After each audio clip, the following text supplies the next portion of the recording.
మన వీడియో చూసి ఒక సబ్స్క్రైబర్ కాల్ చేశారు మేడం. తను ఒక 1 year బ్యాక్ ఒక ప్రాపర్టీని కొన్నాడు. దాంట్లో కన్స్ట్రక్షన్ స్టార్ట్ చేస్తుంటే ఇంజెక్షన్ ఆర్డర్స్ వచ్చినాయట. అది ఎవరికి వచ్చాయి, ఎవరి దగ్గర అయితే కొన్నాడో అతనికి వాళ్ళ చెల్లి అక్కో పంపించారట. అతని పరిస్థితి ఏంటి? ఇలాంటి టైంలో ఇప్పుడు ఏదైతే ఆ ప్రాపర్టీ కొన్న ప్రాపర్టీ ఉందో అది లిటిగేషన్లోకి వెళ్ళిపోయింది అంటారు. లిటిగేషన్ ప్రాపర్టీ అవుతుంది.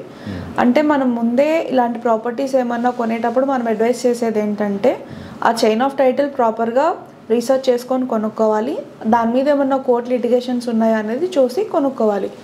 ఈ కేసులో ఏమవుతుందంటే మీరు ఎప్పుడైనా జనరల్గా గమనించుంటే కనుక సేల్ డీడ్స్ ఎప్పుడైతే అమ్ముతారు కదా, ఆ అమ్మే సేల్ డీడ్లో అమ్మిన వాళ్ళు కొన్నవాళ్ళు ఆ ప్రాపర్టీ వాళ్ళకి ఎలా సంక్రమించిందో వివరించిన తర్వాత కొన్ని డీటెయిల్స్ రాస్తారు.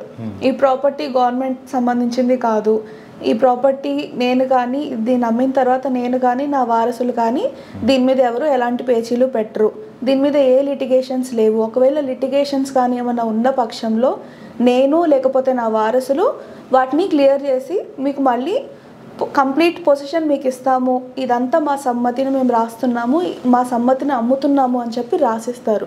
సో ఆ లిటిగేషన్ ఇప్పుడు ఏదైతే ఉందో అది క్లియర్ చేయాల్సిన రెస్పాన్సిబిలిటీ ఎవరైతే అమ్మిన వాళ్ళు ఉన్నారో ఆయన లేకపోతే ఆయన వారసులు ఖచ్చితంగా ఆ లిటిగేషన్ని క్లియర్ చేసి మన సబ్స్క్రైబర్ ఎవరైతే ఉన్నారో కొన్న వాళ్ళకి కంప్లీట్ పొజిషన్ ఓనర్షిప్ అప్పగించాలి.